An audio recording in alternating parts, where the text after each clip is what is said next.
গন্ডগোল, চোর, ডাকাত, ক্রিমিনাল তারা হলো তৃণমূল। প্রতি পুলিশ পুরো সম্পূর্ণভাবে ইনঅ্যাকশন।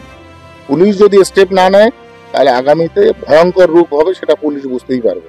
ভিত্তিহীন অভিযোগ, এখানে কিছু নেই। পারিবারিক একটা গন্ডগোল, এটা রাজনৈতিক রং দেবার চেষ্টা করছে, একটা অবৈধ সম্পর্ক নিয়ে এটা গন্ডগোল হয়েছে, সেখানে উনি যে রাজনৈতিক রং দেওয়ার চেষ্টা করছে।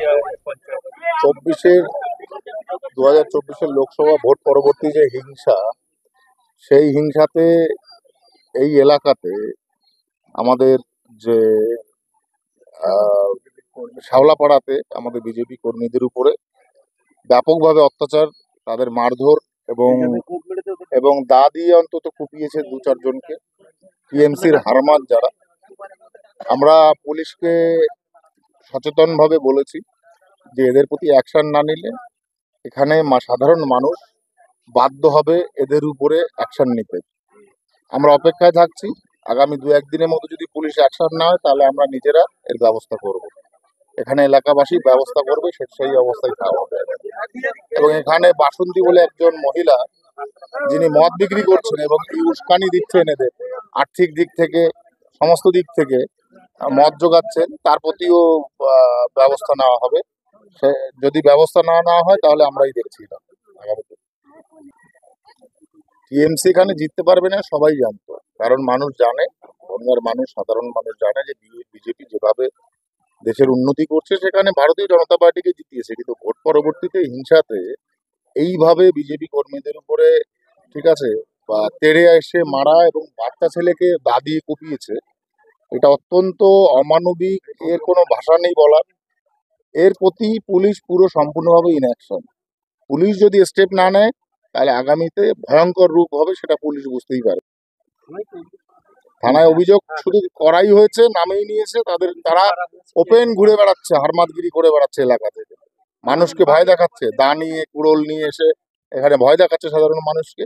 এটার প্রতি আগামী দিনে সোচ্চার হবে সাধারণ মানুষ। পুলিশ যদি অ্যাকশন না নেয় তাহলেই দেখুন কি হয় আগামীতে। আমি দেখতে এলাম পরিস্থিতি, কালকে আমাকে জানিয়েছে, আমি চলে এসেছি আজকে। বিজেপি যে কোনো ঘটনাকে রাজনৈতিক রং দেওয়ার চেষ্টা করে, সেটা বাংলার মানুষ এবার জবাব দিয়ে দিয়েছে। একটা পারিবারিক ঘটনা, ওই ছেলেটি একটা বিবাহিত মহিলাকে সংসার করতে দিচ্ছে না, উত্তপ্ত করছে, তার ফলস্বরূপ তার পরিবার থেকেই ওর পরে চড়াও হয়েছে। এই ঘটনা কোনো রাজনৈতিক ঘটনা নয়, কিন্তু এখন কোনো কিছু ইস্যু নেই, শান্তনু ঠাকুরের কোনো কাজ নেই হাতে, তাই এটাই রাজনৈতিক রং দেবার চেষ্টা করছে, মানুষ জানে। ভোট পরবর্তী যে হিংসা, তাদের বলা হচ্ছে এত বড় নির্বাচন হয়েছে, কোথাও কোনো রকম ইনসিডেন্ট, কোনো ঘটনা ঘটেনি। একটা পারিবারিক ঘটনার অবৈধ সম্পর্কটাকে রাজনৈতিক আকারে দেওয়ার চেষ্টা করছে, যার যেমন চরিত্র সে তেমন ভাবেই সেটাকে বিচার করছে।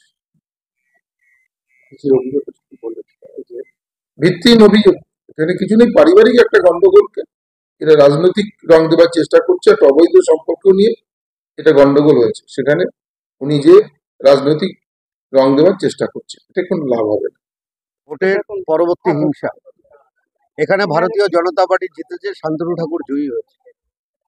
কারণ আমরা আগেও বলেছি এখানে তৃণমূলের কোনো জায়গা নেই, তৃণমূল হারবে। সেই আক্রোশে আজকে এই পরিবারগুলোকে কি করেছে দেখুন। ওই বাচ্চাটার আপনারা দেখেছেন, তো থানায় এফআইআর করা হয়েছে। আমি এখানে দাঁড়িয়েই ওসি গোপালনগরকে ফোন করলাম, আমি পরিষ্কার ওনাকে বললাম যদি মদ বেচা বন্ধ না হয়, মদের যে বিক্রি করছে সেটি অ্যারেস্ট না হয়, এবং যে ক্রিমিনালগুলো আর্মস নিয়ে ঘুরছে, দা নিয়ে, কুরুল নিয়ে ঘুরছে, তারা যদি অ্যারেস্ট না হয়, যেভাবে ঘুরে বেড়াচ্ছে, উনি বলছে আমরা যাচ্ছি ওখানে, পাচ্ছি না। আমি ওনাকে বললাম আপনি দেখতে পাচ্ছেন না, তাই ওদের পাচ্ছেন না।